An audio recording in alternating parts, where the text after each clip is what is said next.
Okay. Is that your turkey voice? Yeah, it's Thanksgiving. Ooh, that's right. That's my hunting turkey voice. Because there's different ones. Yeah, that other one was eating turkey. And second to one be was- clear, you don't have a turkey call in your mouth right now, right? No. Well, that's pretty Just me, impressive. myself, and I. Well, happy Thanksgiving, everybody, Happy from the Thanksgiving. Testimony Tribe. Thanksgiving. We are truly thankful that you have showed up for episode 4 Yes, on this Thanksgiving Day. That's what I'm thankful for. very much so. Yes. Well, Danae, you got some Thanksgiving games that we can play? I'm curious, Caitlin, if you could invite a Bible character to Thanksgiving, who would you bring? Noah, he bring 2 turkeys. I think I just spit. We will be back to our regular programming after the tribe pulls themselves together. Thank you. Honestly, I'm going to steal Caitlin's answer. Not this Caitlin, the other Caitlin. And probably say Martha. Because she would help get everything done. That's You true. wouldn't have to do anything. Yeah, Who would I? maybe. I don't know. I just feel like we would need some excitement at Thanksgiving. Christmas brings its own level of excitement. I feel like Thanksgiving sometimes can be sort of snoozy. So, like, who would really rev up? Who would rev up rev it up? Thanksgiving? John the Baptist. Probably Paul. He'd be standing out in the yard near the pool dunking people.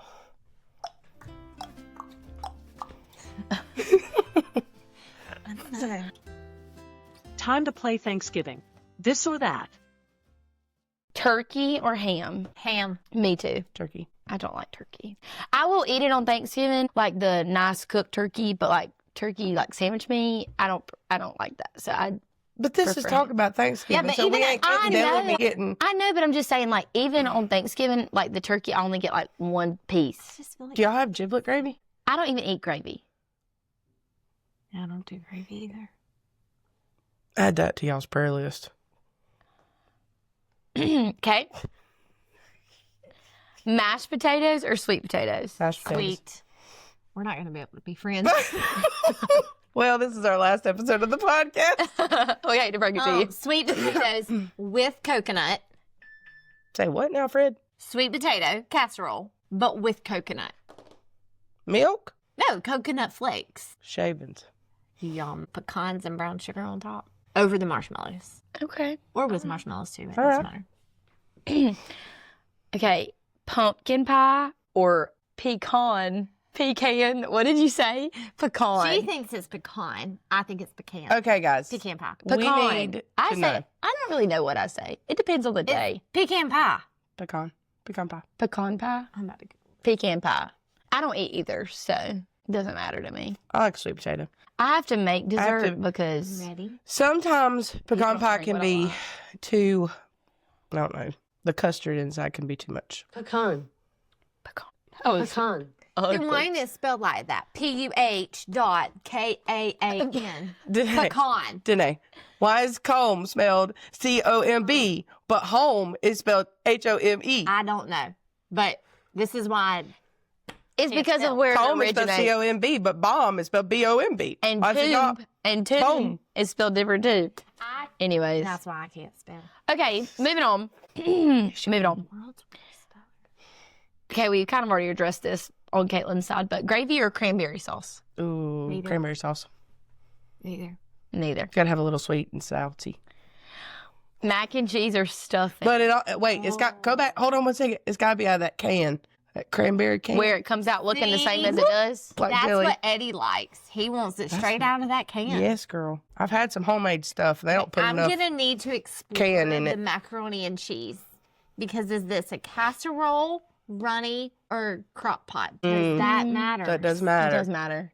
Especially when you're weighing it against stuffing. I don't eat stuffing. So Is mac it, and cheese is all it, the way. wait. Is it Stuffing or dressing, dressing? dressing, or stuffing? It says stuffing. So stuffing's the bread Yeah. cubes that goes in those. the. I think I would have to do stuffing over macaroni. Ooh, this is a good one. This is a good one.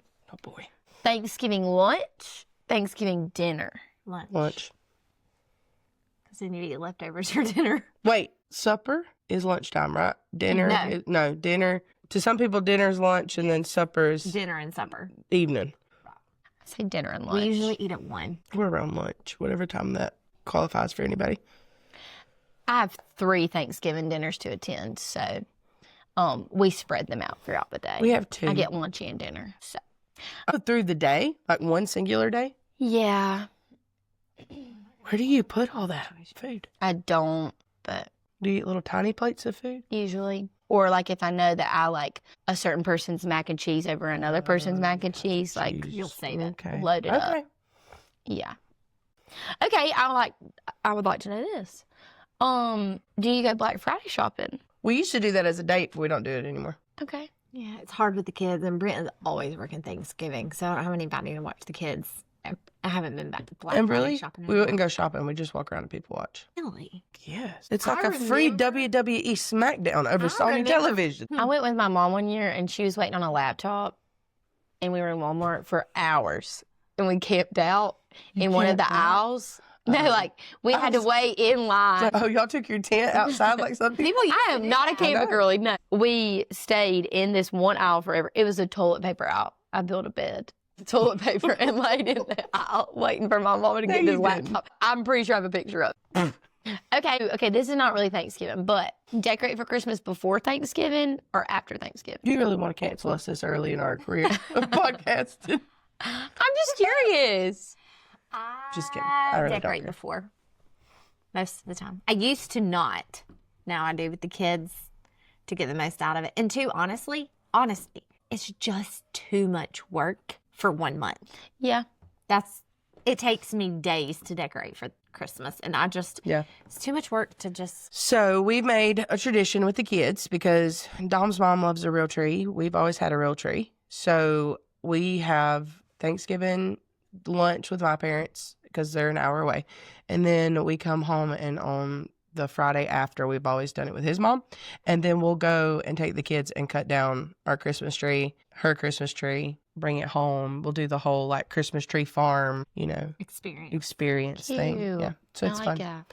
So we built that. So technically I always put it up after Thanksgiving, but it's usually like the weekend of. But I would put it up earlier if I didn't use a real tree. For sure. You got to water that thing and make sure, it's... I don't think I could keep anything else alive. Yeah. Just be honest. I like it. All right. Well, moving right along. So, who did y'all sit down with this week? We sat down with our friends Natalie Raynes Blanton and her sister Emily Raynes, and we've kind of grown up with them, and they have a phenomenal testimony, their lives, and they live it out very boldly. And we of course already recorded it, and y'all are in for a treat. It is so good. And it was cool because we got the two sisters. They came together, and they're both in different walks of life, but they're very close. So you get that kind of like sisterly banter, cut up. And then they both have walked a lot of these things together, like in support of each other. So you see that in the podcast and in their story and how they tell their testimony. So that was really, really cool. Well, without further ado, here's Natalie and Emily sharing their testimony. Well, guys, we're so happy to be here today. We are. And we are tickled to have these ladies on with us, some dear friends of ours. And we're going to let them introduce themselves to you and kind of let you know who they are.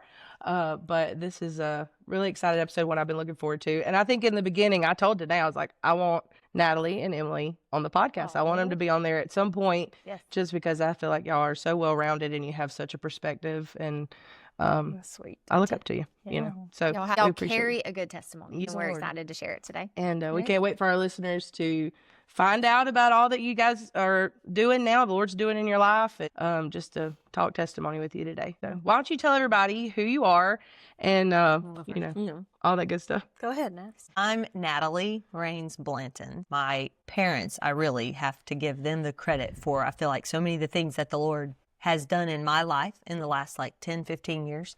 It's just a result of our raising. Yeah. And Emily and I talk often about that. So we kind of give our parents, like I play the piano, but I would not play the piano if my parents hadn't gotten me lessons as a child. I'm not one of those like self-taught, naturally talented. Like there were a lot of lessons. And so I have to really give honor where honor is due, and that is to our parents. And they really, I think, like we do a lot of ministry work, like we sing in different churches and we're just very involved. But that, again, is a product of parents who joyfully served Jesus and made that look like the most fun life ever. Yeah.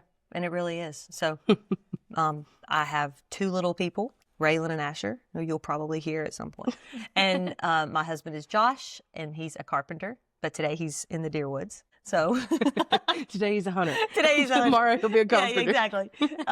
And we really have a lot of things going on. Like our life is so full and so fun and so blessed, and there's never a dull moment. But I wouldn't trade it at all. She's my much older sister. I am her much younger sister. I'm the baby of 4, and I'm single, 32. So no kids, no carpenter, no hunter for here. My dad's a pastor, and I love serving at his church. And all 4 of my grandparents are in their 80s. They're 82 and 84. And I get to do a lot with them in this season. So it's really fun. That's awesome. So we thought it would be fun before we get started into all the things. We would play a little game, a little fast one, and ask y'all some questions. So before we get into all the things, they'll get to know you a little better. Fun. Got it. So this is who's more likely to, okay? Between the two of Between the y'all. two of us. Two of y'all. Just Do I two get of to y'all. hit her with a pillow or something? No. No, I just pass that over. laugh. I know. I'm holding a cup of I coffee. know. Just She's a like, quick, don't you do that on my maybe couch. finger pointing Got of who's more likely, or I like saying a games. name. Who's more likely to cry during worship? We're not big criers. Y'all aren't emotional? Man. Okay, y'all can point to me. It's me. Point to me. It's me. But I then cried 4 times on the way here. We'll cry for you. we cry. I say, I don't know. Would it be me? I think we probably tear up each Who is more likely to shed one tear? My dad. Okay. Okay, fair enough. You have to be present to play. Sorry. Okay. Here's a funny story. No lie, on the way here, I cried like 4 times on the way here was a talking to blessing. Caitlin. It was a blessing. I'm such an emotional. That was it. There was no like worship music on either. It was just pure conversation. Yep. It's great. All right. I'm sorry. Who's more likely to quote scripture in a disagreement? My brother. Growing up, he would say, 4 letters all their mind. And I was like, oh, that was Not the time. Between the two of us, probably her. Throw something at me. Don't pull out the Bible. I definitely Definitely. quote a lot of scripture when my children are disagreeing. Yeah, Definitely. Definitely. You can do that with the mom call. We're going to need Oh, yeah. a breakdown of that later. Okay, gotcha. Who's more likely to organize the next family night or Emily. event? Emily. 150%. Who's more likely to talk to strangers? Emily. Oh, definitely. I called that one. Sermons, devotionals, podcast, or music while cleaning? For me, probably a podcast. I rotate. Yeah. Okay. But Nice. I would say podcast or music. It used to always be music, and then there was a season where it was only podcasts, but now it's a little bit of Yes. And like mine used to pretty much be podcasts, but with the kids, it's now probably Yeah. more often. Like if they're awake, it's probably Patch the Pirate or Cedar Monk. Love There you go. Patch the Pirate. Yeah. All right. Who's more likely to laugh in a serious situation? we would both We get would in both trouble get for that. big, yeah. Same. Probably me, though. She has a little bit more self-restraint. I than try. me. But you know that meme that's like, who can you not look at during church when something funny happens because the two of you will like lose it? Yes. Okay. It's any member of our family. Anyone. Like we should not sit together. No. No. We have families like that in our church. That's us. Who's more likely to forget to eat?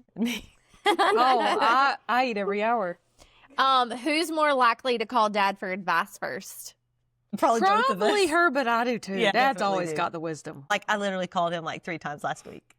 Who's more likely to show up at church late? Well, I was late today. Who's more likely to have snacks? I love snacks. There's always something in the diaper bag. but Right. not like for me personally. Emily doesn't have an snacks. excuse. and No, I still don't have snacks. that diaper bag, but I always Yeah, have she snacks. probably has snacks. Yeah. I've got a stick in my purse. Who's more likely to get lost? For sure, Emily. I can't get anywhere without GPS. She put on her GPS to get home today. Yeah, you got to check traffic. Maybe that's true. I'll do that. I'll back you on that. Thank you. Who's more likely to stay calm during a crisis? I mean, I want to say me, but I don't know if that's true. I want to say you, but I don't. I try to not freak out about Yeah, stuff. we try not to. Because that doesn't get you It anywhere. doesn't help It anything. doesn't help. It doesn't help anything. Keep your cortisol low. Okay, I'm just very curious to know between you and Josh. Very important. Who's more Oh, likely to Josh. stay? Really? Oh, See, yeah. my Brent Steady freaks Eddie. out. Really? Oh yes. You let me pass out one good time. Oh, Brent's no, got me I do dying. not do that. That's different, though. Right, but Yeah. I'm just saying. Physical. Crisis, Brent's done. You can forget it for weeks. For weeks he's done for. That's funny. No, Put Josh him on the is prayer like, list. he's kind of just like this. Like, You or your even husband? kill. Yeah. Who freaks or who's? but that, I don't know. calms? That's, In a crisis? Do you freak out? No, not really. I handle blood and guts better. But Well, I think we're both pretty even, which is odd. we have a funny story though. A week ago, we lost Asher for about 5 minutes. We were all working on a song at a house out of town, and it was on a mountain. And the sides of the house, like 6 feet out from the house, was drop offs, like two plunging sticks Ooh. all over you. And we were singing a song, and we all looked around and said, "Where'd Asher go?" And we all ran outside, and she fell down the stairs. They were slick as snot. See, now in that, I would be fine for a little while, but then Josh it would did. continue. Yeah. It would gradually rise. Oh, for me. all of us, our hearts It were was like pretty scary. racing. Yeah. But she's still suffering from the fall. it was rough. Down but- the stairs? Yeah, Or but down my- the hill? It'd been Down the raining. stairs. The stairs were outdoor porch steps, but they were wet Mm. and wooden, They're and I slick. couldn't get stopped. That was pretty painful. I'm Yeah. doing better. Josh Where did was stay he? a little calmer. He did. He got in the car, shut the door, and buckled himself. He and thought we were couldn't leaving. unbuckle himself. So he was He was ready to having go. so much fun. He was sitting there buckled. Living his best life. Yeah. completely chill. Yeah. So But their windows are tinted, so we couldn't see him. That is scary. The girls That thought, was well, terrifying. It's like one a day big the ass girls thought we were working on the back. We have like 4 acres at the house, and we put up a big fence down the back, and the girls thought we were working back there. And so Walker and I were actually in the barn, and they went all the way to the back. And so I'm hollering and could not find them.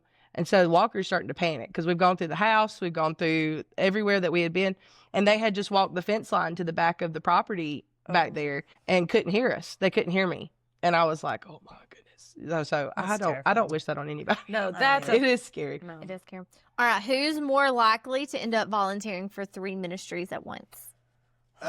it's me. Guilty. It's Homegirl me. can't say Guilty. she can't say no to a full plate. Okay, All right. pause there. You have a problem with saying no to people? Yeah, she does. I'm getting better at it. Because I hear that all the time. And Since when? I need My help. Well, my thing is, no, she is. She's working on it. I want to. We get one life, Yeah, yeah. and so I want it to be Full. Yes. Like I'm going to make You sure Dom hit- hears this podcast. You hit the nail Honey, you got to hear on this. the head for your No. life. well, but sometimes I am learning. Like in this season, Mm-hmm. like when I was single for 10 years after high school, right? Those Yeah. years, many of those were while I was teaching. I was volunteering for everything, and Right. I could go on Could handle football it. trips, and I could Love do it. this, and our family sang, and I was active at church. I did all the things, but it was just me because I really felt like the 1 Corinthians 7 idea of the single woman cares for the things of the Lord Mm-hmm. was just like my motto. Yeah. And I'm learning now in this season, it's like, okay, there might be some things that you actually can't take on Right. if it makes you not be able to walk in the spirit because you're struggling with, frail emotions because you're so worn out. Right. Yeah, yeah. So, I'm learning it's not hard. about balance, it's about importance. Right. So- Prioritizing. I feel you, Natalie. Because you want to be available to people and you don't, when people Well, they're ask good you. things. They're It's good filling it things. with It's good things. It's That's hard. It's hard to be like, who do you say yes to and who do you say no to? Yeah. But you can't be everywhere all at once, and you can't be everything for everyone. Emily. I got so sick Emily for said so it's long. not hard. I was like, I'm just saying no to everything. Well. So then it got easier. But you had to. I did. Your physical health. So was- now I'm like, I'm not going to get worn out again. You've had a taste of that. Yeah, You're like, you just got to freedom. set good boundaries. That's true. It's okay. hard. We can keep going. That's to Question dive into that. is, who's more likely to write a book? I guess it's me. But you could write a book. I think you would I have a write lot of journals and wisdom. then burn them. No. Hello. Insert book here. Now, you wrote this Very book. good. It's a great book. We Aw. highly recommend it to all of our listeners. Yes. Thank you. And it's really, really good. how did you, how, It started really because I journal in Yeah. my time with the Lord, and I would write to the Lord how I was feeling, whatever that season is. And when you go from single to married to kids, new church, new, like we really started working for ourselves more than, how I'd been in the classroom for 10 years. Like my life just had so many transitions over a very short period of time. And I just would talk to the Lord about them and journal. And the Holy Spirit said, you're going to share that. And it's going to be a book. And I thought, it's kind of embarrassing. I'm a little bit vulnerable here when I talk to you. yeah. And it's like, well, there's other people actually walking through that as well. Yeah. And Right. I don't know of anybody that hasn't felt overwhelmed at some season. Yes. And sometimes to just know, someone else feels this way and said, I'm going to come out of it and I'm going to be okay. But what I love about the book is it's very tactical. You give a lot of tactical, applicable steps in Yeah. how to overcome things. And I loved that part of the book. It's good to relate, but then sometimes it's like, okay, but then what? Yeah, And the now what? book But was now what do we very- do? Yeah. Yeah, the book is very tactical. Agree. Now, where can they find your book? On my website and on Amazon. Which So, is, Natalie Raynes Music is my website. And if you order it on Amazon, if you have Prime, you get free shipping. So that's cool. great devotional. Check it out. Preacher Griffith cracked me up because he talked about a part. They got a lot of churches, I think, ordered these for Mother's Day gifts. That's really sweet. And that was awesome. It'd be a great Christmas gift. Great Christmas gift. Yes, with a prayer journal or Yes. a Bible study journal. Maybe I So- should write the journal to go with it. There you go. Let's see. We're going to come up with some plans for this. Emily Raynes journal. That's what we need. But yeah, but he said there was one part, and I remember the part he was talking about. He said it was talking about how, you just need to be okay with things, like not be upset about things or whatever. And he was like, but I don't want to let it go. I just want to be upset about it. Yeah, I it's was like, human nature. Yeah. So it's a great book. Great books. Thank you So- so much. Natalie's website. Check it out. Yeah. All right. So one of the ways we love to start the podcast is it's called the Testimony Tribe. And we want to hear your testimony about how you came to the Lord, how you came to know him, and your experience in coming to the Lord. Go first. Sure. So I was very little, which is kind of weird because a lot of people think, little kids don't understand and all that. So I was 4, but it is as solid in my mind as getting dressed this morning. Like I know I did it. So I remember it so vividly. It was Easter Sunday morning and I went to Sunday school and my teacher had a big felt board and she had her little, pictures of the stone and Jesus and the angel and the cross. And she put them all up there. I remember where I was sitting. I was right in front of her.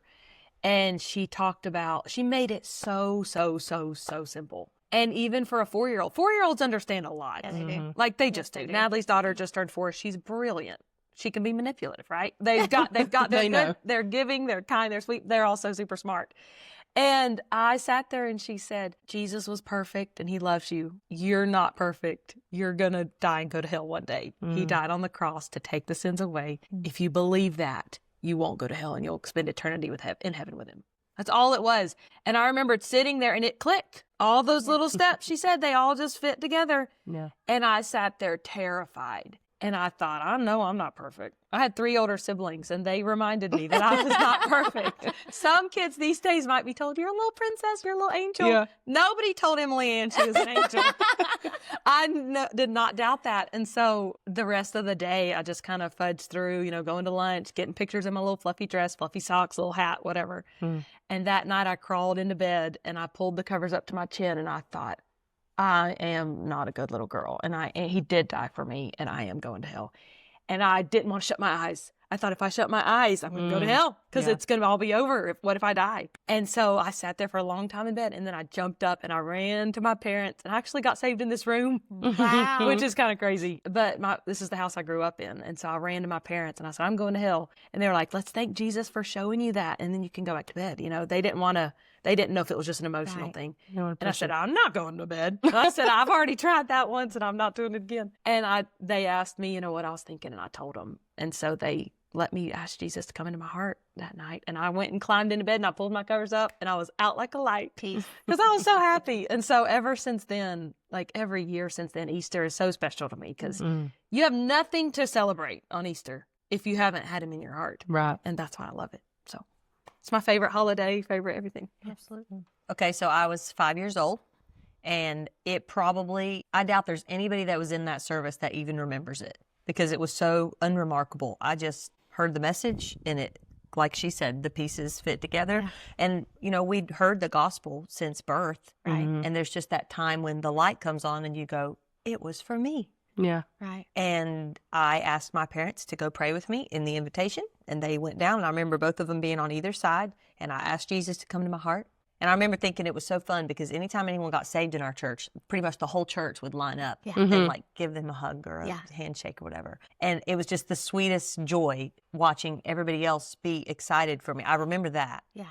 And I remember the next day, I wanted to go tell our neighbor about Jesus because I knew she was lost and our family had been witnessing to her. My mom had. Yeah. And just that, like, okay, I've got to tell everybody about this. This is the best news ever. And it's just so unremarkable because I think it's so neat that the Holy Spirit can make it plain to a child. Right. Yeah. And, Raylan is just starting to just ask questions, why did Jesus die on the cross?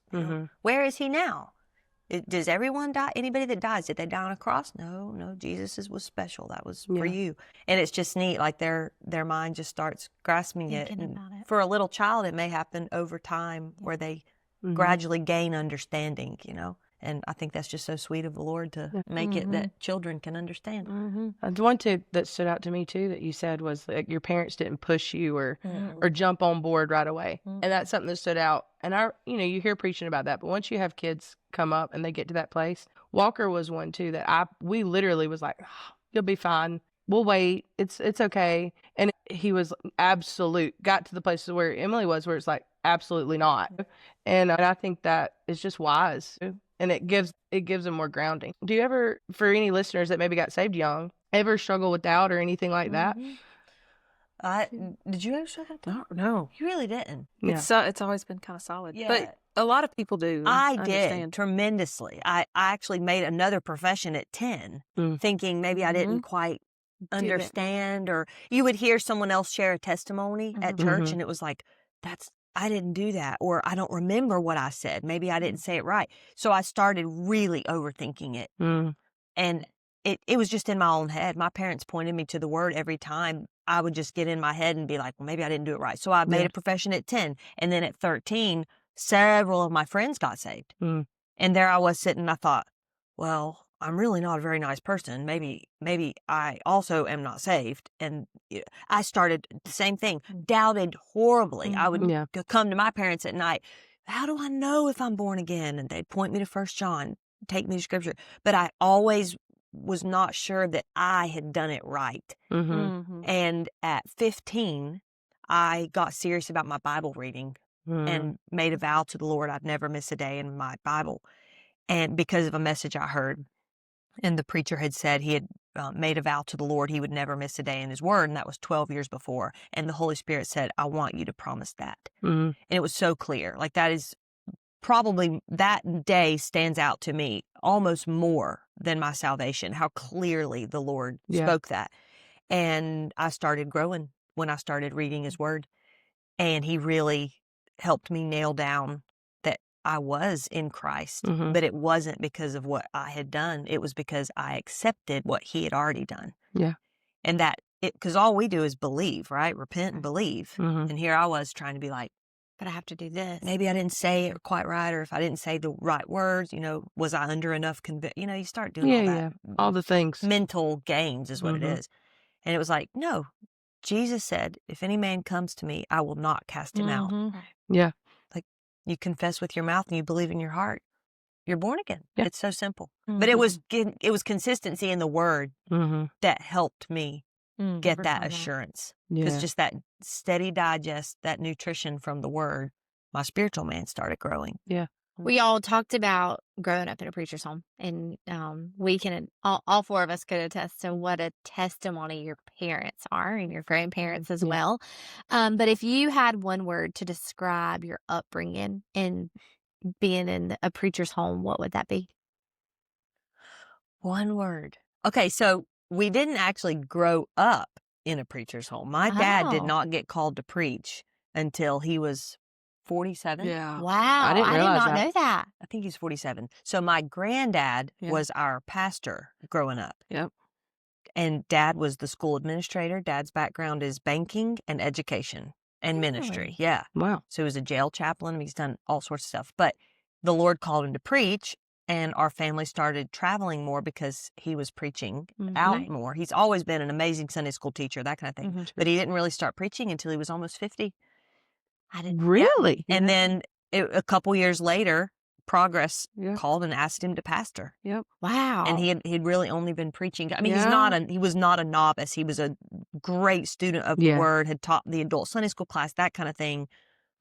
Spoke a lot in churches, Yeah. even before he was announced a call to preach. Mm. Right. So yeah, that was. I but was it's- 16 when he started pastoring. Oh, wow. It was about Yeah. 16 years ago. I was 21. Yeah. So only- what would you say is Oh, yeah. one lesson? One word that I would just so he was the second hand man to my granddad though Right. the whole time my granddad pastored. Mm-hmm. He did all the lawn stuff. My mom cleaned the church. He was the school administrator. He did the youth choir. He ran summer camps. He did. I mean, So he was anything. always in ministry. Oh yeah, Always since he was 19. and he was the Yeah. deacon. I don't know if there was like a head deacon, but I think he was like over or with the deacon board or whatever. So he was involved in every aspect of ministry, and we lived 2 miles from there. Mm. So we lived there. So he wasn't the pastor, but we were always ministry. Right. So the one word I would think would be the word full. That's the word I had. That's crazy. Really? I thought Sister that. Sink. I knew that. it is But scary. literally, he wasn't the pastor, but we did everything to serve. And Yeah. it was a full life. And That's full why- meaning good. Full. Yeah. Right. Yeah, we were there 7 days a week. Yeah. But it taught us there, like the old song that says, there is joy in serving Mhm. Jesus. Yeah. Yes. Like my parents are the most joyful people Oh, yeah. we know. Yeah. And they serve the Lord just constantly. We were over at Mom's yesterday helping her put up her Christmas tree. And her kitchen is just, she's getting everything ready for a church event they had last night. Yep. She's cooking and prepping everything. So we were back and forth making sandwiches, Yep, putting up the Christmas decorating. tree. Yeah. You know, Dad's studying. Like it's just, yeah, full is the right word for it. Yeah. What would you say would be a lesson or value that still guides you today that they passed on to you? I think for me, it's that it's worth it. Right. That the eternal rewards that you're going to get when you give Jesus everything is Yeah. worth anything that you would give up Right. Yeah. here for the Lord. They're very single-minded. I think there's a verse about that, but I'm drawing a blank. But like they've got it is eternal Right. for them. Everything that they do, their actions, their speech, their conduct, their activities of the day, it's all for the Lord. And it's very inspiring. But something else that they're good at, I mentioned my grandparents, that is a commandment they follow to a T, is to honor their parents. Mm. And that's just something we both want to do, watching them do it. And because you reap what you sow. That's Blessed, definitely- yeah. And so that's a fun season in this season, getting to do that and watch them. You mentioned that service where you know that the Lord spoke to you about being faithful in your Bible reading every day. But is there any special services or moments that you remember growing up that really just changed the trajectory of your life? And I know that one for you is one, yeah. but I know we can look back and know services and times where Mhm. God was especially real to us. Especially when you've been in church your whole life. There's Yeah, so many. There's so There's a many. lot. Yeah. Can you think of one? Yeah. Go ahead. You go first. and I'll think. So, I was in a relationship after high school that went south after a few years, and I didn't know what to do. And I was in a meeting, and the preacher preached on Lazarus. And he said, if you just pray about something, there's something sometimes that God tells you to do, and he'll bless you after you do it. Mm. And he talked about how they wanted him to come back to life. But when God showed up, he said, that verse says, roll ye away the stone. And they had to roll the stone away. And he said, as soon as they did that act of obedience, their prayer was answered, a miracle came. And he said, in your life, you've got to sometimes do the hard thing. He isn't always going to do it for you. Yeah. And that was life-changing for me. And that I was like 21 or 22, and it just showed me that we have to put in a lot of effort in this life. You don't always just pray for money and open your mailbox. Right. Pray for health and wake up whole. Pray for a family, and pray. It's not a magical life. It's a life of seeking him and then obeying him and trusting whether he's going to bring the answer in yes, in a no, or in a wait. It's a lot of faith in this life. And then 2 years later, in I think the exact same month, I was in another meeting, and the preacher got up and said, open to, I think it's Luke 11. I don't know, the story of Lazarus again. And he said, he's John 11. And he said, he started another message, and then he said, God's changing my heart to go to John 11 and let's preach about Lazarus. And I was struggling again with a situation in my heart and life. And he said, one of them wouldn't come out of the house to see him. Which one? One of them came out and loved Martha Jesus. ran. Mary. Which one? Mary stayed in the stayed. house. Yeah. Okay, Mary wouldn't come in the house. Wouldn't come out and see Jesus. And the preacher talked about her being bitter. He could have kept. She said, if you would have been here earlier, he wouldn't have died. Sorry, this is getting long. But she was bitter that he could have spared her the pain that she was in. And the preacher said, he took a totally different aspect of that story and said, you've gone through stuff in your life that he could have spared, but he sat back and just slowly came to answer, but you didn't know it. You couldn't see him, and you had to go through all the pain before he would help you. And he knew you were in pain. And that just spoke to my heart so much that he doesn't always answer like we wanted, but you've got to just trust him through it. So those two sermons, I'll never ever forget them. Same passage, different one-liners that God did for those ladies, and it taught me a lot. That's one of those messages where you're like, who told him what I'm Who told him what I'm Literally. feeling? I literally tell both of them to this day. I say, that message was just for me. Like, it was the exact moment, the exact message, and every line they said was literally for me. Yeah. You're like dodging. Yeah. The one man. of them, I ended up in the altar, and the other one, I got a little bit mad, but I still ended up in the altar. Well, And God broke that my happens. hardened heart because it was a rough season. I think I was like 24. that happens. You just Yeah. gotta- But he's been good to help me with direct sermons, like you said. That was good. I think of services, the ones that stand out sometimes to me the most are those ones where the Lord moves in. Mhm. And we grew up in an environment that like cultivated and welcomed Right. worship. Yeah. And some of those stand out as hallmark moments for me, as like a tiny glimpse of what heaven might be like when everybody's just praising him together. And sometimes it happened through a song. Sometimes it was through a sermon. Sometimes it's through prayer. Mm-hmm. And I remember sweet sermons or sweet services growing up at Pleasant View where there would be like a holy hush almost. Mm-hmm. And people would be in the altar. Mm-hmm. And then before long, people are making things right with each other.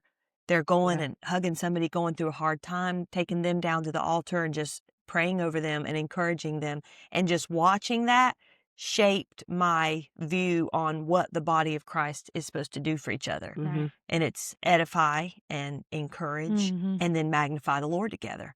And that's what church was for us. And I can think of, a service at teen camp one year that just the Lord really moved in. A service during our church's camp meeting where the Lord moved in. But then that happened so often just on a regular Sunday. Yeah. It wasn't just these, Hallmark services. It was, the Lord was, as we'd say, liable to move in at any time. Anytime, yeah. Yeah, and I that really shaped my view on like valuing the presence of God Right. Mm-hmm. and knowing that he is welcomed here. Yeah. And That's one thing too. We had a revival with Brother Rackley, and you don't see it hardly at all anymore, where brothers and sisters are getting right with each other, or getting right with, like, standing up and just saying, "Church, forgive me for being cold. Forgive me for worshiping in an empty way, or serving in an empty way." Like, you don't see that anymore. But the services, like you're talking about, that people do that, and kids are getting right with parents, or other Sunday school teachers are getting right with other, whatever the case is. The Lord moves in such a sweet way when unity is brought back to his people. And and I agree with you. Those are so powerful and they stay with you to realize like sometimes I got to get right. Sometimes I got to say I'm sorry. And so that he can do, how much more could he do if we would be willing as a people to do that more often, you know? That's For what me. a family has to do. Oh, A yeah. family has to apologize to each other and make things right. And, Mm-hmm. When you were talking about that, it made me think of the song you wrote, mm, We Need the Church.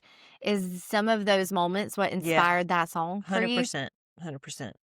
When I sing that line, so many memories, Mm. it's just like watching Yes. a movie in my mind. reel. of- That old reel. Tell us a little bit. We want to talk. I know that y'all are in different seasons of your life. So tell us a little bit. I know you have a full plate, but take a few minutes and y'all talk about some of the things that are filling your plate right now and how your life is full right now. So, okay, let me think here. It's like, where do I start? Which little compartment of my Yes. life? Yeah. Tell us told you I'd cry for about you. the compartment. Tell us Okay. the different compartments that you have going on right now. And then So you wear a lot of hats. You do. When you're a wife and a mom. And I feel like the Proverbs 31 woman lays out a wonderful example of biblical womanhood. Mhm. And she was extremely industrious. Very. Like she was not afraid to take on income producing roles Right. that would bless her family, Mhm. all the while putting her husband and children first. I love that chapter highlights her husband's reputation. Right. Yeah. Like she's not trying to outshine him or, not be in submission to him. Like he's known in the gates and is very respected. Like Yeah. these guys don't mock him because it's like, oh yeah, clearly your wife's the breadwinner. It's not like that. Right. He's very respected. And she's out there, making bread and making her children's clothes. I am not there yet. Thank the Lord for stores where we can just buy that stuff. You But got the bread. yeah, You got bread. I love bread. So Halfway. I think my role as a wife or a Christian first, and then a wife, and then a mother and a homemaker in that order. Mm. Those are the four most important things. And then beyond that, and I feel like those are very, very important. Like if Right. God has a woman in a season where your main job is keeping your home and training your children Yeah. and being a blessing to your husband, that's huge. Right. Mhm. And, Because that alone is a full plate. it's a full That plate. is a full plate. And It's so work. It is. It's work. Mhm. And it's work to do it well. But I think that Proverbs 31 woman really, really inspires me. Like she did it with valuing beauty. Mhm. She wasn't complaining about it. She's making sure that her life looks like a beautiful example of femininity. So I really Yeah. love that. And then I was in the classroom for 10 years. And when Josh and I got married, he said, what do you think about staying home and just doing music and kind of doing what you want to, if that's teaching lessons or if Mm. that's, videos. I was doing a little bit of YouTube at that time, not very much. And I thought, well, that sounds like a dream. Like just stay home and Right. do music. Yeah. And it actually started growing so much that he left his full-time job to come and us work on the audio, visual, YouTube content, producing video courses. It was a lot. And the Mhm. business really grew and it was so exciting. It is now scaled to a point that I can keep up with a lot of it. We still have to take about a day a week if we're going to get a lot of video content done, Gotcha. things like that. So that's still going. And then 2 years ago, added some referral marketing, which I know we all get to do together, which is so Mhm. fun. That was something that I did not expect and had not had any experience in whatsoever. But I have found that is a really fun thing to do. It's been an incredible blessing financially, but it's also been a sweet community Mm. of people that the Lord's brought into our path, and we're all doing this together. Right. And I did not see that one coming. And then we're very active in our church. Josh and I both teach Sunday school. We do all the music, work with the special groups. We have a lot of people that are involved too. Right. And then we travel. Our family sings and we travel. We were doing about 100 dates a year. We've had to scale that back just because all of us have full, blessed Yes. lives. So That's a lot. it is. And I think that's one thing I'm learning in this season is it's not about balance. Everything doesn't get done equally every day at the same Mhm. time. It's what does God have for me today? Right. And some days especially with little kids, your plans can change dramatically Sure. quickly and you're just focused on one thing, But I'm learning like preparing a meal for my family vacuuming my floors, doing laundry, those things are sanctifying. Right. Like that Mhm. is holy, consecrated worship to God when I do them with a heart Right. that is thankful for what he's given me. Like that is Yeah. just as important as the job that the president's doing or the job the governor's doing. Like if you're doing it for the Lord and that's what he has for you in that season, then that is worship to him. Mhm. Right. So Right. Emily, I know that it was commented just a second, but you faced some significant health issues. What did the Lord really teach you through those health problems? And you want to share some of that time? Because you went from a very like Very foot on the active. pedal life, Yes. right? Yeah. And then all To of a an abrupt sudden, stop. Yeah. I was a travel nanny and was the last one up every night with the tour group and the first one up every morning. And then I got COVID twice in about 6 weeks of the end of 2020. And then I got chronic strep for weeks and weeks and weeks. And I got put on lots of different prescriptions and steroids and stuff. And every few weeks I would go back for a test because I didn't feel good and it was positive. And he'd switch up the medicine and I'd go back a few weeks later because I was still sick and it was positive. And it was a rough, 21 was really rough. And then 22, the first 6 months were rough again. And so those 18 months, I kept working, but I was getting weaker and weaker and sicker every day. And so I had to quit my job in the spring of 22. And that was crushing to me because my dream job was to travel and be a nanny and work for the Collingsworth family. And so the rest of 22, I just tried to focus on health and never really got better. I was just weaker and weaker and I couldn't work. There were days I couldn't even wash my hair. So like no strength, couldn't walk to the mailbox, couldn't even drive to the grocery store. Like there was no energy, no strength, no health, nothing. I was in lots of pain. And so then in the beginning of 23, I started getting better. And then that summer I was exposed to mold for about a week. And that was in July. And then every day after that, I felt my body go like 10% down. And I could literally feel it shutting down. And I was like, this is really weird. So the rest of July was rough, August. And then in September, I thought I was dying. Poor Natalie. At that point, it had been 3 solid years of really, every day was rough. And so at that point, I had no money left. My dream job was gone, just nothing. And I thought I was dying. So I got to go to a clinic for a couple weeks that really, really helped me. But it still took about 6 more months for me to start getting results from that. So at that taught me a lot. And honestly, I didn't really start getting much better until the end, towards the middle and latter half of last year. So it was about a 4-year journey.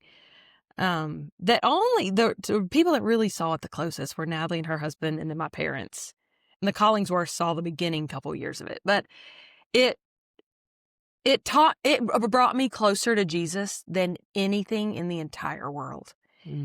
There were days when I would just sit in complete like darkness on a couch with a little lamp and just read a book and then sleep for hours and then read a few minutes of a book and then sleep for hours and then go to bed at like 4 or 5 in the afternoon and not get up till 11 or 12 the next day. Like I could just sleep and sleep and sleep and sleep. And that was dark for me because like you said, I went from full throttle to nothing.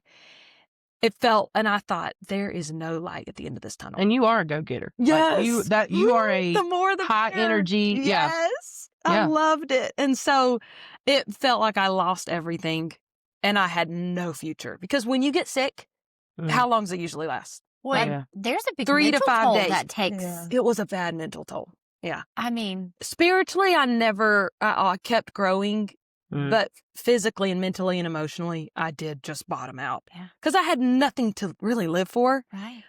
I didn't feel like. I was like, it's never, ever going to get better. So I did read a lot. Because I wasn't traveling, I had nothing to do with social media or post or go anywhere. So I just read and read and read. Fell in love with Andrew Murray books, Vance Havner books.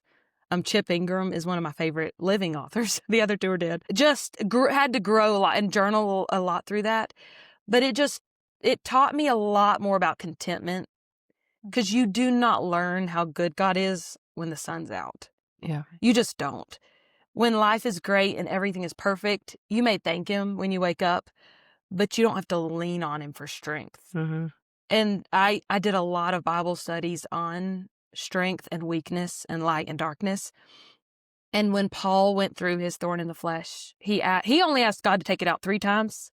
And I thought, well, he is so spiritual, because I asked God about 3 times an hour. I'd get on my knees and go, would you please heal me? I have no life, no future, nothing to aspire to be now. I'm just sick. And so, and those verses that he said, my strength is made perfect in your weakness, that made no sense to me, because I thought, I'm sitting in a rocking chair all day reading. How is your strength made perfect? That's ridiculous. Like that makes 0 sense. That was the one verse that was wrong in the Bible, because that doesn't make sense. It just didn't. And he said, but I'll glory in my infirmities, that the power of Christ can rest on me. And during that time, I didn't see that. But anyhow, it was quite a journey. But it taught me to lean, the songs that say, he's all I need, he's all I need, Jesus is all I need.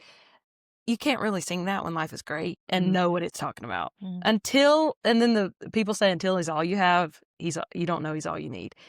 And that is so, so true. Like, you don't need light unless you're in darkness. Right. You don't need a healer unless you're sick. You don't need a comforter unless you're empty. You don't need a father unless you feel like a lonely child. So it made me realize, I thought, I was 28 when it started, and I thought, I didn't know anything about God until I lost everything. And I didn't lose everything. I had a family, I had a home. I was still super blessed, but it wasn't what I wanted at 28. Right. Yeah. And so I heard a message on contentment, and I'll quit. Sorry. This is like my hot topic. I heard a message on contentment. It said, when you get to a restaurant and everybody orders, their food always looks better than yours. Right? You wanted a hamburger until you see all of them getting, lasagna and catfish or whatever. And that's not all. Then you want to buy it. Yeah, it looks better. And the preacher said, you got to focus on what you do have, not on what you don't have, to be content. Did I say that right? Yeah. Mm-hmm. And that taught me contentment at 28, 29, 30. I said, I can focus on everything I've lost and don't have that other 28-year-olds have, or that I wanted at 28. I would have loved to have been married and have kids, right? Mm-hmm. But to be content, you have to focus on what you do have and choose to be thankful for it. So it taught. Well, and the Lord really used what you went through to open some doors. Yes, very much. Tell us about that. Very much. So because of my issues, Natalie showed me a store that I had to shop at because I couldn't use Bath and Body Works anymore. Couldn't use national brand cleaners. Because you had to detox, right? Yeah. You had to do a lot of detox. For months and months. But products affect that. So that brought me an opportunity to be able to work from home and help other people see the value of toxins and products that affect your immune system and viruses in your bloodstream. Because if you get sick and you're using other products, it can make you sick. So we've all gotten to do that together, which is so fun. Which I got in the mail, and somebody's in it. Look. Somebody is in it. Like, That is so fun. what was it? Page 3? Yeah. Page 3. Page Page 3. three, There you go, she is. people. I'm in the There she magazines. is. Yeah, God, and I would have never been interested in doing something like that, working from home at a slower pace than a wild nanny going to parks all day. But I get to help people and do that marketing, so it's fun. How do you both keep your faith? How do you bring your faith into what you do every day? Whether it's, I personally get to see a lot of Emily, and I can attest to her bringing her faith so much into her team and the people that she feeds into. And I see the same. I know you do a lot of speaking engagements and stuff like that, but how do y'all keep your faith alive in the midst of your busy schedules? And how do you, what spiritual habits help keep you grounded in those areas? Jesus has to be first. Mm-hmm. Like, I want him to get the glory for everything anyway. So he has to come first. So it's kind of like, I want to look at everything I do through those lens of Jesus first. Right. So as far as spiritual habits, anchoring your day with time with God is, I think, the singular most important thing you could do, because then you have the strength to look at everything that you encounter throughout your day through those lens if you've been with him. If you don't spend time with him, you don't know what he wants from your life. You don't know what the word says, right? So I think that's the most important thing ever, is got to have time with Jesus. It doesn't have to be complicated, I jokingly, on Saturday, I spoke at a conference and I said, I don't have quiet time with Jesus anymore. I have distracted and somewhat noisy time. Right. Yeah. Because that's why those boxes of books are there, because usually the kids are in here. I give them a stack of books and I sit right here and read the word, but it has to happen. Right. Mm-hmm. Someone told me yesterday, I was eating lunch, and they said that somebody had said this to them, and she had started incorporating this in her prayer life, and she said, "Lord, help me make Jesus look good." Mm. No. And I feel like that's so powerful. Amen. Mhm. And there's no way that we can make Jesus is look good. good if we're not spending time with him. You No. know, like our attitudes are going to fly off the handle real quick. How can We're you not going to represent make someone? Jesus look good. That's if true. We're not How can you having that represent him time. if you don't know him personally? Right. You know, like Right. on a personal level, Walking. Yeah. walking together. Yeah, I'm with him. You mentioned journaling. How did you get into journaling? Because I feel like that's just going to be, for me, like my mind always goes 5 years, 10 years, 20 years down the road on things. And like your kids are going to be able to pick those up one day and read about mom's time with the Lord. And I don't They're know. going to be like, she's a mess. No. That baby was a They're mess. not. Because I'm very honest with Lord. I do it to help me gain more from what I'm reading. Mm. So I'll read a verse and I'll write the verse out, and then I'll just write what the Lord is showing me about that. Yeah. So it's not like I sit down and journal about my whole day. It's really just a conversation with the Lord. Like a lot of my journal entries are like, Lord, like it's written to him. Yeah. They're almost like prayers, I guess. Yeah. But sometimes it's just a place for me to just pour out what I'm feeling, because I like to go back, kind of like those stones of remembrance that the children of Israel put at the Jordan River. Yep. They stacked them up, and he said, because I want you to remember what I did for you. And I can go back and read a journal entry where something that I was dealing with at the time, the Lord has healed me. The Lord has helped me. Yeah. And I read it and I go, wow, he's so faithful. He's such a healer.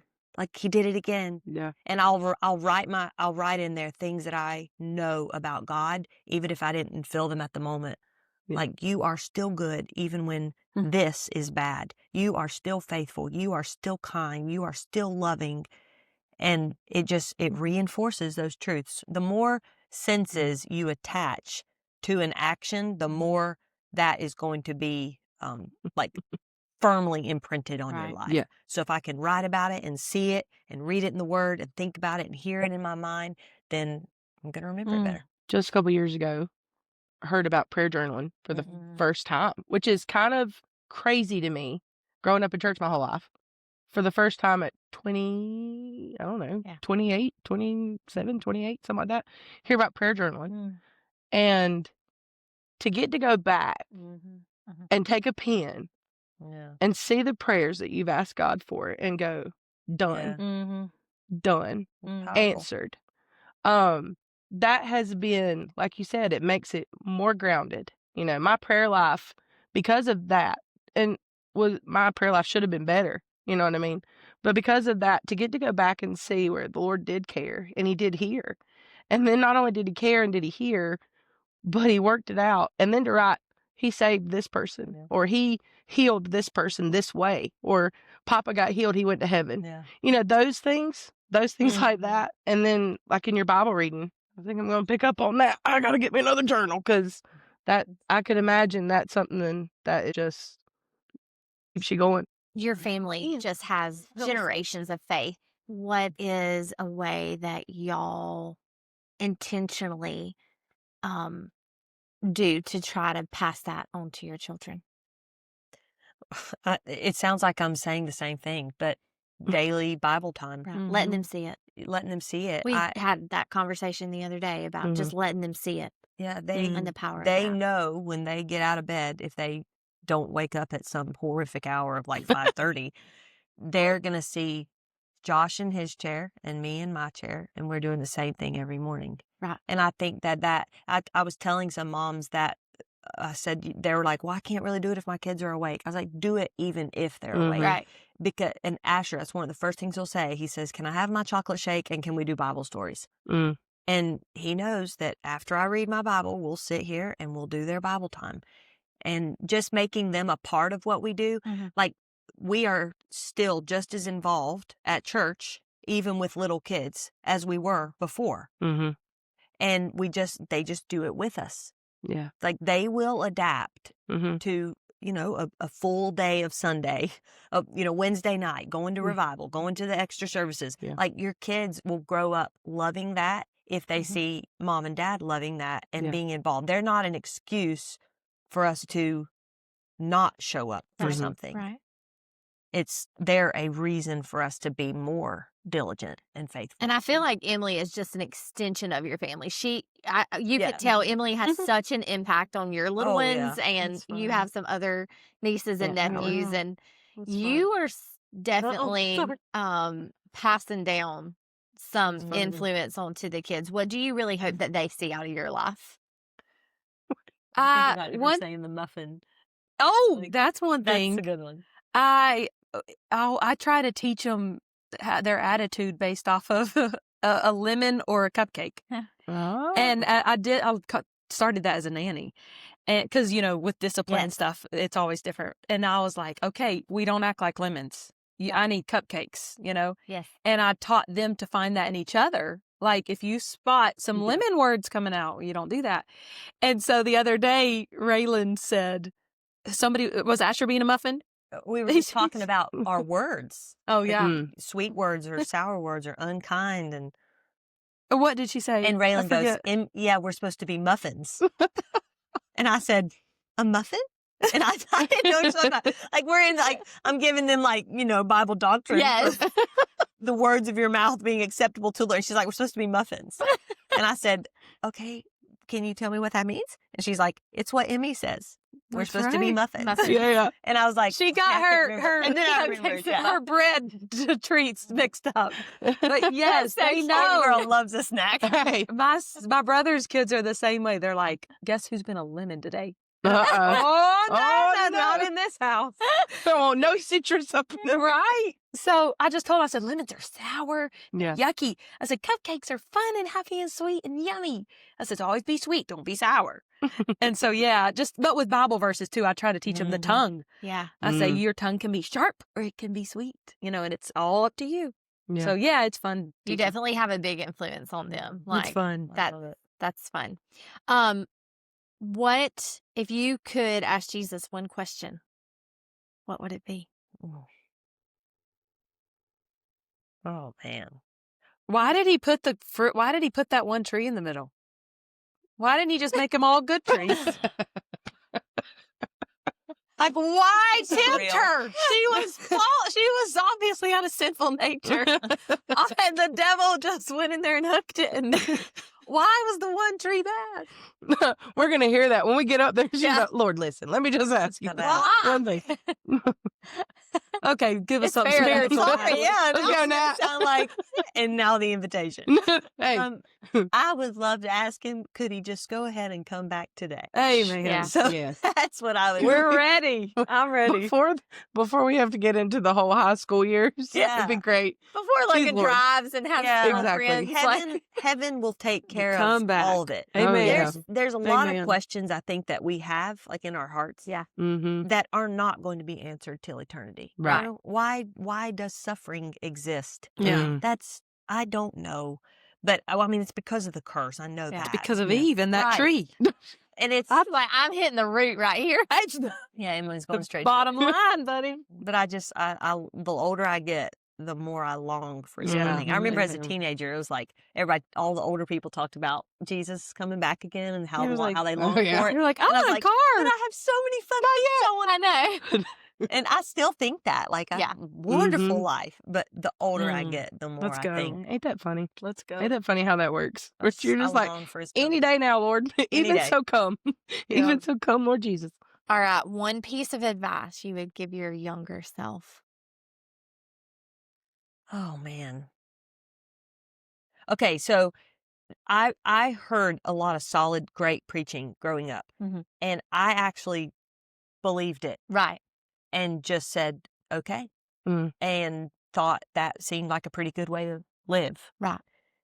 And I feel like at 36, I would go back and tell my younger self, like, you don't even know how amazing it's going to be. You're making decisions now that you're just doing by faith. Right. But I can promise you, like, just keep doing it. And I did. Like, I just decided that Jesus really was worth it. Right. Mm. And I think I would just go back and say, you're going to find out the older you get that it's so worth it. Right. Yeah. What about you? Bag yourself on. Ditto. Yeah. Just lean on him because he never changes. Everything else is going to come and go. People change, seasons change, homes change, Mm. life changes, churches, everything can change. But he never, ever changes. So to have joy and peace, something you mentioned earlier. Oh, the importance of walking with him, how much better your life will be. Mm-hmm. You'll just have joy and peace, and it only comes from him. So, yeah. And there's a lot of people that wonder. There's a lot of people, especially, I don't know, it just seems more prevalent in the days in which we live that people are just, the nation's as depressed as it's ever, more depressed as it's ever been. Suicides out the roof. Skeptical of everything. The statistics show that there's a darkness over this generation. And the hope is so simple, but they don't want it. And it's like, if you only knew how much joy you could find in him alone, but then also all the benefits that he daily loads us with on top of it, just saving our soul was enough, but everything else that he puts on top of that, why wouldn't you choose him? And it's, we sit back and go, man, if you only knew, how much better life could be. Not saying that it's going to be easier. Not saying that you're not going to go through hard things or troubles or trials or heartaches, but that he's there every step of the way. Like Emily was talking about, when the dark times come, he's got that valley prepared with all the foliage, all the things you need to make it through that you don't find on the mountaintop, And to do that without Christ, I can't, at 31, I can't wrap my head around how you go through things without him, because he's just been so faithful. We like to ask our listeners if there's one person that you could say really shaped your walk with the Lord, who would it be? Well, since when you get married, two become one, I'll say my parents. Okay. Without a doubt, my Right. parents. There was one person in your life that really shaped and had an impact on your walk with the Lord. Who would it be? Definitely my parents. Yeah. Is that yours? Yeah. Because she mentioned having devotions every day. Yep. If my mom's door was closed, you knew she was praying. Mm. If it was when she was washing dishes, sometimes she'd just cry and sing.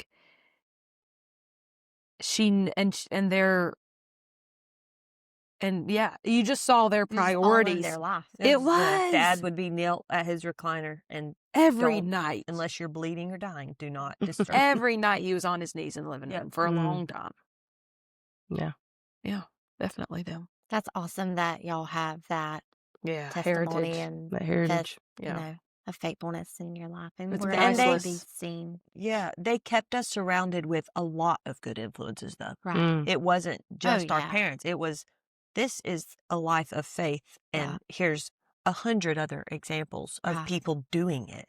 Yeah. And not, not You're not perfect, alone. Right. just real. Mm-hmm. Yeah. Okay. If you were stranded on an island and you There it goes. were in Mascara. a tribe and you could only have one person from the Makeup. Bible Oh, on your Makeup. island, and it can't be Jesus because Jesus is already there, but one person from the Bible on this island stuck with you, who would it be? Emily? Peter, because he can walk on water. And we booking it out of there. But it wasn't consistent. Well, he gonna keep his eyes on the Lord. I'm gonna help He had to get back in the boat. He's going to get halfway across I and know then how come this back. ends. I know how this ends. Keep your eyes on there and we're good. See, so there you am I stranded on the island with nothing? Yeah, you're stranded on the island. She's a little analytical. I know. I need to be like, See, look, I said Gideon at first, and today was like, wait, are we fighting? I was like, What's happening on this island? I was what's like, going on this well, I island? was thinking Samson, because he had a lot of issues, but he could carry He a was tree. strong. Like That we is could true. we could build something. you build a big log. There's a carpenter's wife talking for you. Solomon would be able to think of the way to get out. See, like, one of our people said Noah. He just built us an ark and like get us out. But of it would that. take him 120 years. Wait, Yeah. yeah, see, we've been there forever. Peter, hands down. Final answer. I liked Moses. Moses has been my favorite so far. Yeah. To part it? Yeah, Yes. park the water and we walk home. Oh, Peter's better. Oh, well. Man, yeah. That's a hard one. Yeah. Peter. But that you better have that little boy with you because he's going to have 5 loaves of bread and 2 fishes. That At never least you run won't out. Be hungry. And They Jesus would can never multiply. See, I agree. They never run out. not about I agree. 12 baskets. There's compelling reasons why right. multiple people would need to be. Who there. would we not pick? That's the Ooh. question. Go, Danae. Who would we not pick? I don't think I could trust Judas. Oh, No, definitely not Judas. Definitely Or not. Is it Nabal? Abigail's Oh, husband? Yes, yes. Yeah. He That was- guy drives me crazy every time I read that The passage. threshing floor? Well, no, What guy? the one that he wouldn't let David's servants like come through, like they were Oh, offering him yeah, all yeah. this stuff, and the Bible describes him as like, I'm paraphrasing, but it's like he was churlish, had a bad attitude, and was ugly to be around. Like, that's what the Bible says about him. Like he's horrible. You're throwing a blank on this story. I remember. Abigail's so pretty that when David like goes and tells his servants like offer him all this stuff and see if we can walk through his land or Yeah. something, and he's like, no, you can't. God kills him, and so then Mhm. Abigail like goes to David and she's like, please don't make trouble for us. I Because don't of wanna Nabal. die. Like he's a really bad guy. I'm very Yeah. sorry. And David's like, well, she's really pretty, so he marries her after her husband dies. Like it's kind of an interesting. That's not the story. only time he did that. I know. Well, Well, we got derailed. it's so great that we've Take that part about Nabal out. Right? Who would you not want to be stranded with? Who would I not want to be stranded with? Wow. I don't know. Judas, I guess. Yeah, Can't you pick somebody trust that's him. already been picked. You can't trust him. Who's been picked? Did you? I- Oh, you said Judas. Simon the sorcerer. Yeah. Oh, yeah. Lion. Yeah, one of them. That woman Mm. that drove the tent JL. through his head. JL. She's got practical skills. Yeah, Yeah, but you're not making she it out ain't of there. afraid. If you and her left, you're going down. Eve. I would not want to be on that island. Worst Bible character ever. Now listen, Definitely where was her not. husband? I think he was there. I think He was right a lily there. liver, though. He ate the Mm. fruit. He now. some yeah, people- but have we y'all ain't heard getting Bo that's Wagner's getting thick. message on that? Yes, Yeah, but no. it's I powerful. still Mhm. think he's a that lily he was liver. willing to do it for her. Oh. Yeah, I remember he preached That at was a Teen- good But he was message. still a lily liver. That's actually the first time I heard him preach, and I Mine did not too. know him. Me neither. And he read the Did the scripture voices. with the voices, and I remember I was like looking at my Bible, and I was like, How? Yeah. How do we know? he said it just like that. And in my head now, he said it It's just like So you that. hear it. he said, "Hath God said?" And I was like, "That's exactly what it sounded like." Was he Christ-like or was he a chicken? Well, Bo Wagner preaches it that I know, he- I've heard it, he but I still think willingly- She's like, I've heard it. I don't There's just know so if much it's- scripture there that I It was never a saw. lot. I was just like, it's a lot. he's preaching down the road from me Thursday and Friday. And I told Brown, like, I'm walking. We're going. We're going. He's really good. That's funny. Is he at the little? Yeah. Oh. Well, guys, thank you so much for tuning in. Natalie, M, thank you for Yes. being here and talking with us today and sharing your testimony. And fun. we're just praying the Lord uses it as an encouragement, as I know that He can and Amen. will. And y'all check us out, follow the pages, and be sure to listen to the podcast and listen to what these ladies have to say, because the Lord's using them and using their life. And it's excited just to be spectators on that and see what the Lord's doing for you, and praying He does a lot more for you and opens as many doors as you can handle. Amen. So thanks, guys. I never realized that y'all are as close as you are. That's really awesome. Yeah. Well, we kind of grew up together because me and Emily went to high school together. And then for a I couple of never knew years. that. And then we went to college together for a couple of years. And then Natalie taught me in choir. She Wow. taught my public And- speaking classes, And public, I was about to say, and public. and public speaking, fine arts, choir, choral. Oh, wow. Mhm. That's awesome. So Well, it was really cool. We talked about it before the podcast actually got started, but Natalie, about that time, she graduated high school, finished a fine arts degree in 2 years, which was a 4-year degree. She did online and partly in school. And so when she started working at the school that I was at, she was only a couple years older than me. mhm. So we were related to her. a lot. And then Emily started going there because her dad became the administrator of the school. And we just hit it off. I think we were both similar. Like, we cut up and go on, and we just wanted to have a good time and just be ourselves. Right. Well, yeah. So it was fun. And there's very few people in life that you get to hang out with and be with for that couple of years, and then later on down the road you run into each other, and it's like you never stopped seeing each other or knowing or being around each other. Like, it just picks up where it lets off. Yeah. And I've always felt like that with Emily and Nat, but I love them. They're genuine, and that's something that's hard to find in people. Yeah, for sure. What about you? How did you meet them? I was actually trying to figure this out. So the church that they attended, our church would go support their meeting. And so I knew of them from that, but I didn't really know them. Yeah. But my mother-in-law grew up with their parents real closely. So Gotcha. when Brent and I got married, they played for our wedding. And so I was like, oh, I do kind of know them. Right. And then I guess just through maybe just teen camp and revivals and meetings, like we're in a lot of same circles. And so we would run into each other and always talk and stuff like that. Yeah. But recently they've become a bigger part of our world. And so we've gotten to know them, more personally. And they're just real. And that's all you can say is just they are real. And they have just such a heritage. I don't know. It's just the episode is just something that you'll treasure, and to have friends like that. I think that's something that I treasure personally, is to have friends like that, because I realize like not everybody has that. Nobody has friends like that, and so for me to be able to say that they're friends of mine is such a blessing, and so very thankful for that. Yeah. Yeah. Well, and to know that there's other people around your age, because I think all of us are around the same age as Em and Nat. So for me, like that perspective of there's other people out there trying to live for the Lord and use their talents, their abilities, whatever the doors that the Lord opens for them. They're trying to use them for Him. They're trying to raise their family for Him and do all the things and going through the things that we are all going through. Right. And so you get to find encouragement, and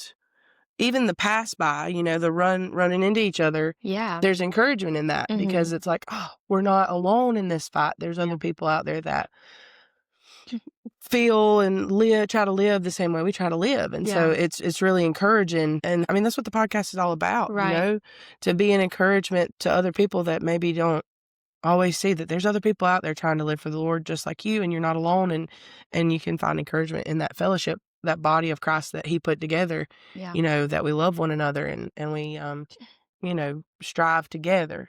Well, and I think for me too, like, I'm, a little bit younger than you guys and them. And so, like, as You a. just called us old. No, I'm just saying. Just Go ahead, Like, throw it out that you're I'm just a baby. Anyway, edit that out. Just the baby. I'm just a baby. You are. Anyways, like, coming to revivals and having them come sing and, like, looking up to them as people in the ministry and who are serving the Lord, but then growing up and seeing that they're still the same. And like you said, getting to know them on a more personal level and to know that their main goal is just everything that they do, they want it to point to Christ. And so that's really encouraging just to see that people, a lot of people talk about, pastors and preachers and things like that staying in, but like, they don't have that position necessarily, but they're still being faithful. And that's a big deal. Yeah. For even, people. And I feel like they have more of an impact than they really even realize. Yeah. Because so many people do look up to them. And I know, my papa was always like, don't get your eyes on people. People will fail you. Always keep your eyes on Jesus. Let Him be the main example. But you do in your Christian life see other people in this race, and you do be like, man, I really admire that about them, or I really appreciate that about them. And I think it just pushes you to, in your own life, examine yourself, and it pushes you to be like, am I doing that? And it's funny because, we've had people who are older and people who are younger, and all of these things, you look at them and you're like, there's things in their life that you can say, man, could I do that in my life? Could I be a witness or testimony in my life that they are in theirs? And age is not a factor in that. Right. It's just being faithful to the Lord and striving to please him, make him the center, and let him get the attention Right. from your life. And I think that's super cool to see just in this conversation, and to see in them that they're not older saints, they're right there with us. Mhm. But everything they do, they try to keep Christ centered, and it makes an impact. It makes a difference.